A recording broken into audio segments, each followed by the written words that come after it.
अस्सलाम वालेकुम my YouTube family, आप सब कैसे हैं। उम्मीद है आप सब खैरियत से होंगे। तो फ्रेंड्स, आज मैं आपको बहुत ही ज़बरदस्त से ख़वातीन के टोटके बताने जा रही हूँ। ख़वातीन इसे ज़रूर पढ़ें। अगर दूध में अरकी लीमू मिलाकर सुबह शाम चेहरे पर मला जाए तो चेहरा खूबसूरत निकल आएगा। अगर फल खाना खाने के बाद खाया जाए तो दांतों पर मैल नहीं जमती। अगर मुंह में कोई ज़ख्म ना हो तो मुंह से बदबू आए तो समझ लें कि मैदे का मसला है। मोटापा दूर करने के लिए शहद गर्म पानी में मिक्स करके पीने से मोटापा दूर हो जाता है। अगर आप साथ में लेमन भी ऐड कर दें तो इसके आपको डबल फ़ायदे मिलेंगे।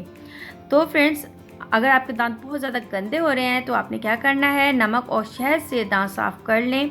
दांत मोतियों की तरह चमक उठेंगे। अगर होंठों पर स्याही और निलाहट आ गई हो तो लीमू और ग्लिसरीन का इस्तेमाल करें।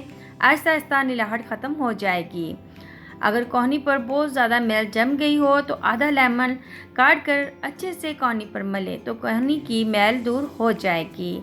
अगर आपके चेहरे पर कील मुहासे निकल आए तो आप 1 औंस ग्लिसरीन लें, 2 चम्मच रस लें लेमन का और इसे आपने मिक्स कर लेना है और रोज़ाना चेहरे पर लगाएं। इंशाल्लाह ताला फ़ायदा होगा।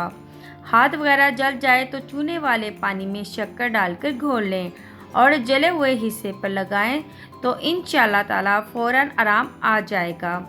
अगर नहाते हुए कान में पानी चला जाए तो प्याज के 2 कतरे डालें तो कान में दर्द नहीं होगा। तो फ्रेंड्स, उम्मीद है आज की वीडियो आपको बहुत ही अच्छी लगी होगी और अगर आपको इस टाइप की और वीडियोस चाहिए तो ज़रूर कमेंट करके आपने बताना है। चैनल को लाइक शेयर सब्सक्राइब करना मत भूलेगा। अब मुझे इजाज़त दें। ओके, अल्लाह हाफिज़।